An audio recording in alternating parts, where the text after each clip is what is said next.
Hello YouTube, welcome to my channel. Today I'm going to be analysing the referee's performance in the Manchester United versus Nottingham Forest game which took place at Old Trafford with 73 with over 73,000 people in attendance. The referee for this game was Anthony Taylor and assisting him was Scott Ledger and Derek Eaton. VAR officials were Jeremy Simpson, Andy Medley and Nick Greenhow. So yeah, the match stats. Generally speaking, if you look at the thing we're interested in, there were 18 tackles for Manchester United and 17 for Nottingham Forest. Yellow cards, Manchester United 3, Nottingham Forest 1, and there were 13 fouls by Manchester United and 4 fouls by Nottingham Forest. Well, let's get into the game. Yeah, so initially when the game started, the referee was letting the game go. He let the game play. He wasn't stopping for argy-bargy if he sees two players getting into it. For example, Wan-Bissaka and Awoni. They were giving it to each other. They were going into each other. He let them play on. And again, there's another incident where Anthony slipped and he tripped over a Nottingham Forest player.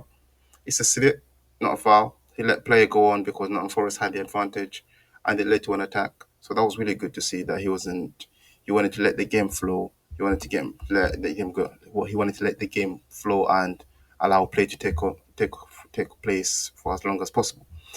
And another thing that I wanted to look at during this game was his positioning. Generally speaking, and you'll see this throughout the whole video, is that his positioning was really, really good in general play. That it was a bit questionable in set pieces, but when the game was going on, his play was really good. Again, as you could see here in the clip, the ball's going into the box. There's a lot of players in the box. He stops himself, doesn't get involved in the box. He stays outside the box, just so that he doesn't obstruct the play, or and also give himself a good position for him to see what's happening within that particular phase of play.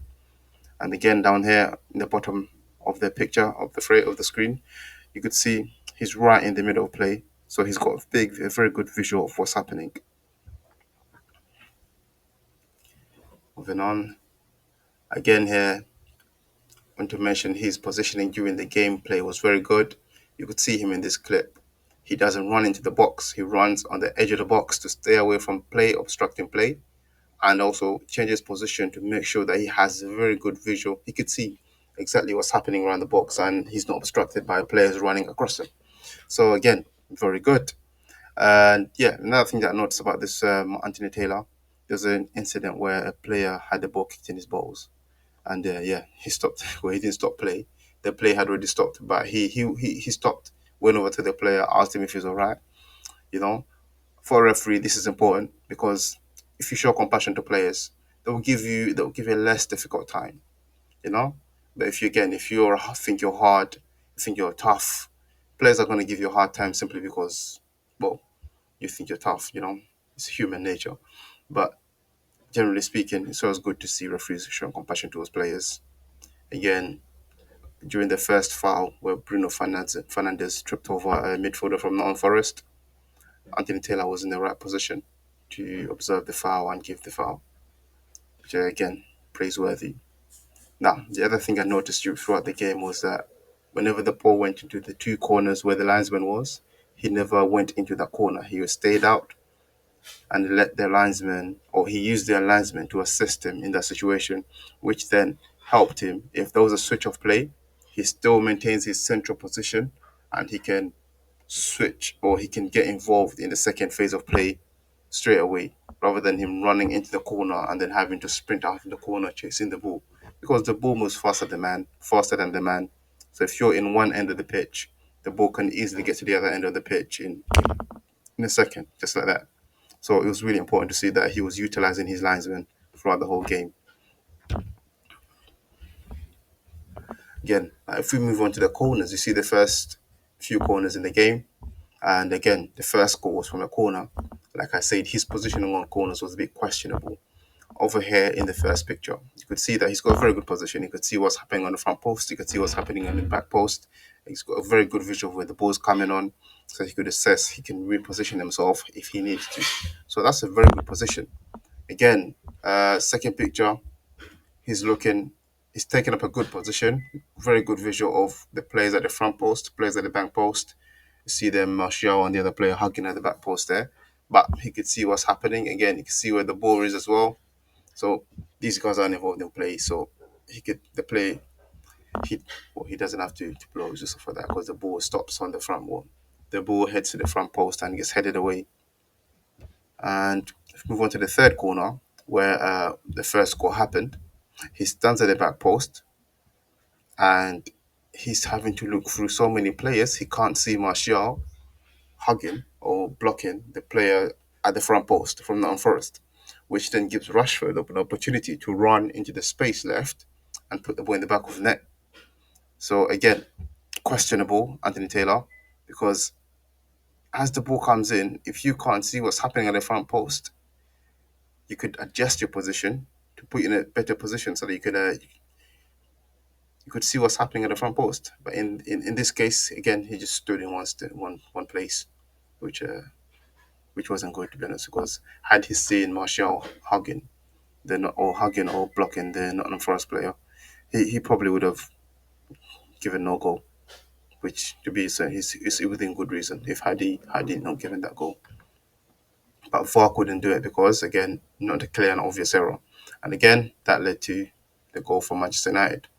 The second goal again, it came from a slide tackle. This time, it wasn't a mistake. It was a good decision. Casemiro goes in, wins the ball.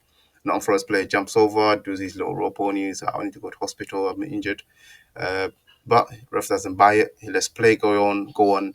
The ball gets switched again, and it ends up on the other end. And if you look at the clips, the referee is right here on one edge of the box. By the time the ball gets switched, by the time Martial puts the ball in the back of the net, you could see the referee right there. So, like I was saying, his positional play during the game was excellent. It's only during set pieces where I would say that's a bit questionable. Moving on, again, over here, set piece, positional play, excellent. You have Aurier trying to beg a foul. Again, I think this is the second bad call that he made, where Aurier stumped on Malacia and then Aurier claimed that he was fouled. And then referee gave Malacia a yellow card because, again, the player was obstructing him. Had he been in a better position, he would have seen where the he would have seen that Aurier was the oppressor in that situation.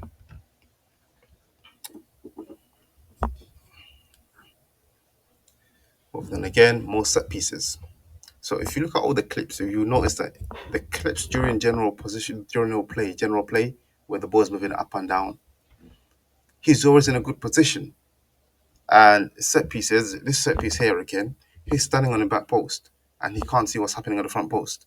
So if anything was to take place, he'll be relying on VAR to help him out, which I see as a problem. Again, again, the two clips you could see his positioning in the two clips. Very good position, involved in play and not obstructing play, which is very good.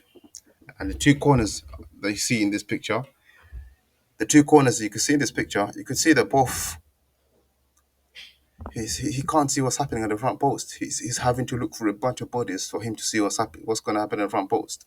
And earlier on in the game, he wasn't changing position. He stood in one place, expecting to observe everything, which well, which to be honest isn't ideal because the phases of play during football change very quickly. So you can't take up one position and expect to see everything. You will need to change your position during the game. Again, having this little clip here. Yeah, this is one thing I want to mention. During the game where he was letting play go on, you see here, Wan-Bissaka plays the ball to Rashford. Player fouls Rashford.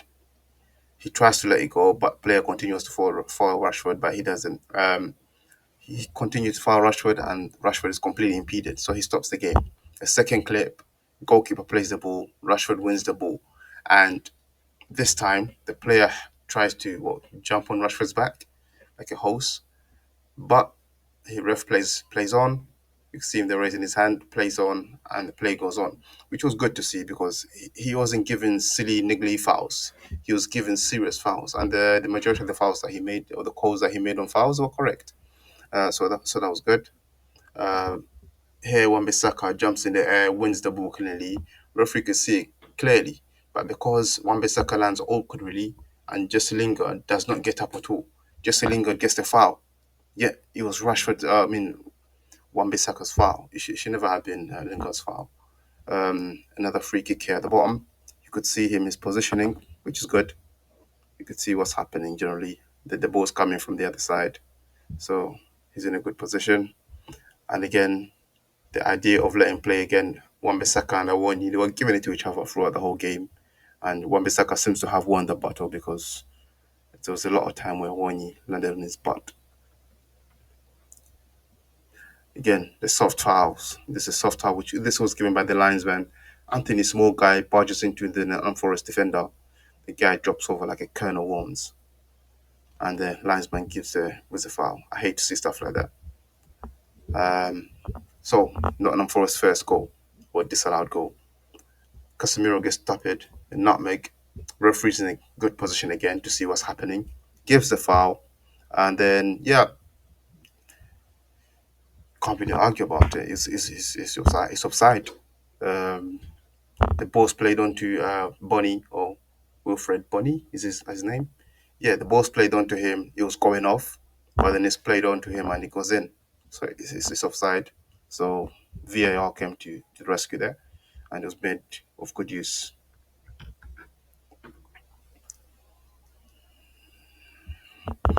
Again, you see here, general positional play, excellent. Middle of play, not obstructing play in both clips. And the other thing I wanted to highlight during the game, throughout the game, he did stamp his authority. He did not use yellow cards. I really think that it's important that when the game is taking place, so referees stamp the authority on the game without using yellow cards, because by using yellow cards, players don't play properly because they're afraid of getting yellow cards and getting sent off. But if you stamp your authority on the game, you let the game flow, you give players verbal, they give it to you, you give it back to them, you show to them that you're the boss and control your game. I like to see that. So here the player tried to move the ball from where it wasn't, and then the referee moved the ball back where it was supposed to be. So that was good to see. Yeah, again, you could see here general play throughout the whole game. Referee's position was very good. Moving on. Again, here we see two fly kicks. Anthony Taylor's in the right position to stop the foul, to call the fouls because yeah, you can see them clearly. And again, so generally speaking, yeah, I'm repeating myself a lot, but his play, his positioning during the game when the ball's moving side to side was very good. It was only questionable in set pieces. Again, more corners. Over here, we could see you've got less bodies towards the end of the game. Now you've got less bodies in the corner in the box, so you could literally take up any position and be able to see everyone. Here on the left again, less bodies in the box. Perfect position, standing in the middle of the pit, in the middle of the box. You could see what's happening on both sides of the box. Again, here at the bottom, same thing. The other thing was this handball that took place in the box. Rashford tries to chip the ball over the Nottingham Forest player. The player handballs it and starts another phase of play, which leads to a chance to Nottingham Forest. So, had Nottingham Forest scored, would that goal be disallowed? And if it were disallowed, would Manchester United then get a penalty for it? But Nottingham Forest didn't score, so nothing happened. And they didn't bring it back for this handball. They said his hand was too low.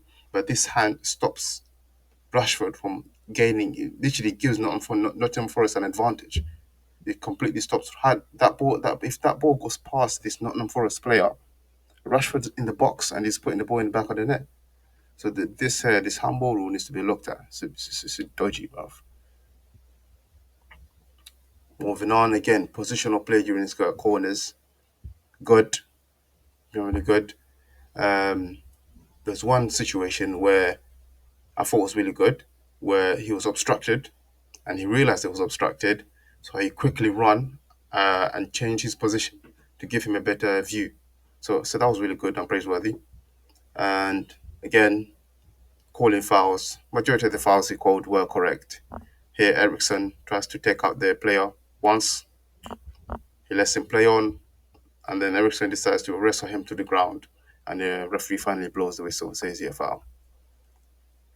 Again, yeah, here we go. Looking at set pieces again. His positioning, very good. Good visual. He could see what's happening before the box. And again, another foul by Luke Shaw. He's in the right position to see it. He made the right call there again, where Luke Shaw took out the player. Um, yeah, that was good. Moving on, yeah. So finally, last two pieces was the Casemiro handball, which was in a handball. The ball hit him on the thigh and went out. And another situation where another player went down for cramp. He literally stopped the game because normally when players go down for cramp, you're not supposed to stop the game. It's not a head injury, but he stopped the game, came to the player and said, "You're okay," and then started playing again. Again, showing compassion to players, gains you respect from the players, which gives you an advantage in terms of controlling the game. And again, the last corner there that was taken. Now, this 8 out of 10. This is my rating for this referee. I give Anthony Taylor. I give him 8 out of 10, not because he's a great referee, but to be honest, the game is a is an okay game in terms of attitude of players. There was no arguing. There was no bad tackles. The players were generally obedient, so he had an easy game, and the majority of the decisions that he was supposed to make, he got correct. So this is why I give him an 8 out of 10. Perhaps had the game been a derby, had the game been a top number one versus or the top two or top four play teams, I'm pretty sure it would have been different. The attitude of players would have been different, and it would have been a much more feisty affair, and it would have been a bit more challenging for the referee in that situation. And then maybe my score might be different. But over here, generally speaking, he dealt with the attitude of players very well. The decisions weren't too bad. Position of play was generally good. So yeah, 8 out of 10, not bad. Thanks for listening. See you later, YouTube. Thank you and goodbye. Subscribe, like, and put the notification bell on, please.